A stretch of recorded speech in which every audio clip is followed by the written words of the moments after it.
আর.জি. কর কাণ্ডের পর পেরিয়ে গেছে 10 মাস। বিচারের আশায় ঘুরতে চলল বছর। তবে আন্দোলন, প্রতিবাদ বা পথসভা কোনো কিছুতেই এখনো ভাটা পড়েনি। আর তারই মধ্যে অভয়া ক্লিনিকের মাধ্যমে চিকিৎসা পরিষেবা পৌঁছে দিচ্ছেন অভয়ার সতীর্থরা। রবিবার গড়িয়াহাটে অভয়া ক্লিনিক খোলা হলো ওয়েস্ট বেঙ্গল জুনিয়র ডক্টরস ফ্রন্টের তরফে। গড়িয়াহাট ব্রিজের নিচে সকাল 9:30 থেকে শুরু হয় ক্যাম্প, চলে দুপুর 2টো পর্যন্ত। অভয়া ক্লিনিকে চিকিৎসা পরিষেবা নিতে আসেন প্রায় 150 রোগী।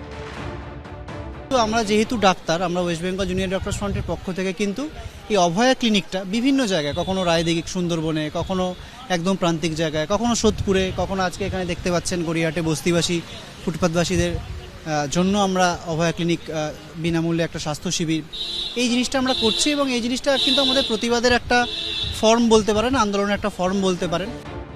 শনিবারই অভয়া মঞ্চের ডাকে উত্তর 24 পরগনার সোদপুর ট্রাফিক মোড়ে পথসভার আয়োজন করা হয়। পথে নামেন সাধারণ মানুষ থেকে চিকিৎসকরা। নাম দেওয়া হয় ন্যায় বিচারের অগ্নিগর্জন।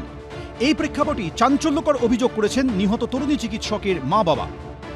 সিবিআই বিক্রি হয়ে গেছে, কিন্তু কত টাকা কিভাবে সেটা আমরা জানি না। কি উদ্দেশ্য? সবকিছু জানে, কিন্তু কোনো একটা অদৃশ্য কারণে এটা সামনে আনছে না।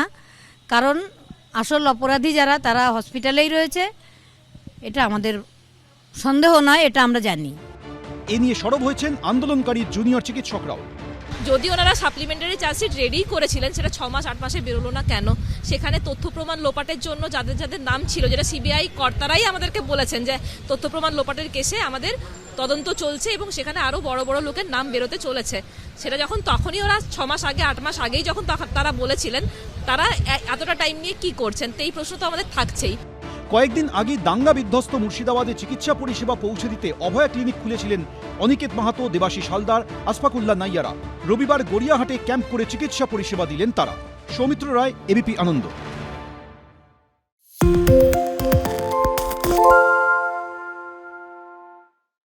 সত্য অন্তহীন, সত্যের খোঁজও তাই, সত্য সন্ধানে তাই আমরা অক্লান্ত, অকুতভয়। এবিপি আনন্দ নতুন ভাবনার প্রতীক, যা মনে মুক্ত, তথ্যে যুক্ত এবং যাবতীয় সীমানার বাঁধন থেকে মুক্ত। সীমা না শব্দটির মধ্যে লুকিয়ে আছে মানা শব্দটি, যেন চোখ রাঙানি এক অদৃশ্য বেড়াজাল, যা আটকে রাখে আমাদের এক ছোট্ট গণ্ডির মধ্যে। একমাত্র সঠিক খবরই গড়ে তুলবে এক মুক্ত সমাজ। সেই জগৎ গড়ার লক্ষ্যে কোনো সীমানার ঠুকুটি আমরা মানব না। এবিপি আনন্দ এগিয়ে থাকে, এগিয়ে রাখে।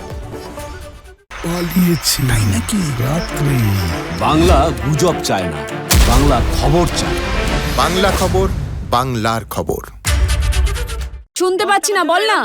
আরে 10 টাকাটা ব্যাপার নয়, আজকে 40 টাকা দিচ্ছি, কারণ 40 টাকা। বাংলা গলাবাজি চায় না, বাংলা খবর চায়। বাংলা খবর, বাংলার খবর।